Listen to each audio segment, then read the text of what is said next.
আপনারা এখানে একটা স্কুল ছিল, স্কুল। আমি একবার সুনামগঞ্জে ফুটবল খেলতে গেছিলাম, দেখলাম বাচ্চারা এখানে পড়াশোনা করতেছে। আমি 10,000 টাকা দিয়ে গেছিলাম মিষ্টি খাওয়ার জন্য। আজকে আমি খবর পাইছি যে এই জায়গাতে স্কুল আর নাই, আপনারা এখানে আশ্রয় নিছেন। আমি যখন আপনাদের এই স্কুলের নাম শুনছি, যে এই জায়গায় আমি গেছিলাম, আমার 2-3 জন এখানে ফোন দেওয়ার পর আমার আর জানে মানে নাই যে আমি আপনাদেরকে না দীক্ষা থাকি। আমি 150 কিলোমিটার দূর থেকে আপনাদের জন্য আইছি। 150 কিলোমিটার দূর আমার হবিগঞ্জ থেকে আমি আপনাদের জন্য 500 প্যাকেট খাবার নিয়ে আইছি।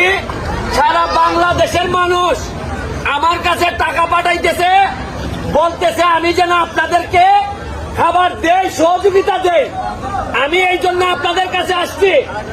আমি আপনাদেরকে বলি, শুনেন, আমি আসছিলাম শুকনা খাবার নিয়ে, কিন্তু আসার পর আমার মনে হয়েছে, আমার একজন বলছে যে ভাই যদি ভাত না খাওয়ান আর চলতেছে না ভাই, ভাতের ব্যবস্থা করে দিয়া যান।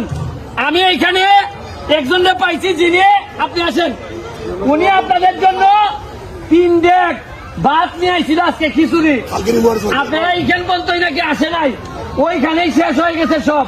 শূন্য আমার কষ্ট লাগছে। এখানে চেয়ারম্যান সাহেব আছে আপনাদের।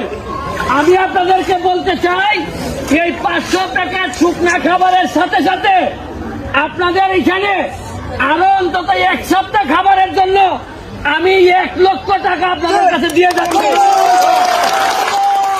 আমি 1 লক্ষ টাকা দিয়েও শেষ না, যদি আরো লাগে আরো দিব, যা লাগে দিব। তারপরে কথা দিচ্ছি যে যাদের এখানে একবার পাড়া দিয়ে গেছি, কেরারে না খাইয়ে থাকতে দিব না। এটা কথা মনে রাখেন, বিপদ কখন আছে কেউ জানে না। আজকে সুনামগঞ্জের উপর যে বিপদ আইছে, আমি হবিগঞ্জের মানুষ আইছে, আগামী বছরে আমার মা বোন পানিবন্দী থাকতে পারে, আপনারা যাবেন সাহায্য করতে। এইটাই বলে মানুষ এবং মনুষ্যত্ব। আপনারা টেনশন করবেন না, আপনারা বেশি দিন আল্লাহ পরীক্ষা নেয় না, বেশি দিন না, এই পানি নেমে যাবে, আমরা আবার ফেরত যাব। তবে মনে রাখেন, এইরকম দুঃসময়ে আপনাদের এলাকার যেসব মানুষ আপনাদেরকে সহযোগিতার জন্য আসে নাই, তাদের কথা আপনাদের হৃদয় কোনোদিন ভুলবেন না।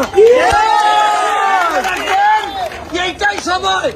শুনেন, শুধু বিয়ে শাদী করার জন্য, বিয়ে শাদীর অনুষ্ঠানে না, মানুষ যখন বিপদে পড়ে, তখন একজন নেতা হিসাবে, একজন এলাকার মানুষ হিসাবে আশা বলে আমি মনে করি।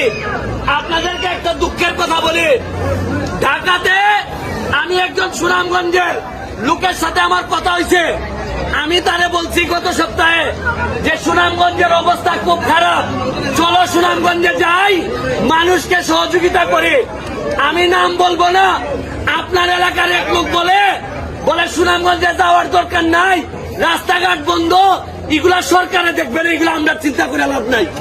তখন আমি বলছি, নিজের এলাকার মানুষের পানির তলে রাখা যারা অন্য এলাকায় বসে থাকে, তারাই এই এলাকার কৃতি সন্তান কোনোদিন হইতে পারে। এই জন্যই বলি, মানুষ চিন্তা রাখেন, আমি এই জায়গায় কোনোদিন ফেরত আবার নাও আসতে পারি, আপনার সাথে আমার দেখা নাও হইতে পারে, তবে মনুষ্যত্বের দাবি নিয়ে আসছি।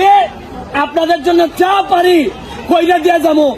আজকে 1 লাখ টাকা দিয়ে যাইতেছি, আবার এই শুকনা খাবার দিয়ে যাইতেছি। লাগে যদি ডাকবেন। আরে সাইজে আমি 5 ফুট 8 ইঞ্চি হইতে পারি, কিন্তু কলিজাটা আমার পুরা শরীরের চেয়ে বড়। আমি তরুণদেরকে বলি, পড়াশোনা করেন, পড়াশোনা করলে যদি জজ ব্যারিস্টার হইতে পারেন, তাইলে নিজের এলাকার মানুষের জন্য করতে পারবেন। আর নাইলে চোর বাটপাড়ের দেশটা বইরা গেছে। তাদের জন্য দোয়া রইল, আমাদের জন্য দোয়া করবেন।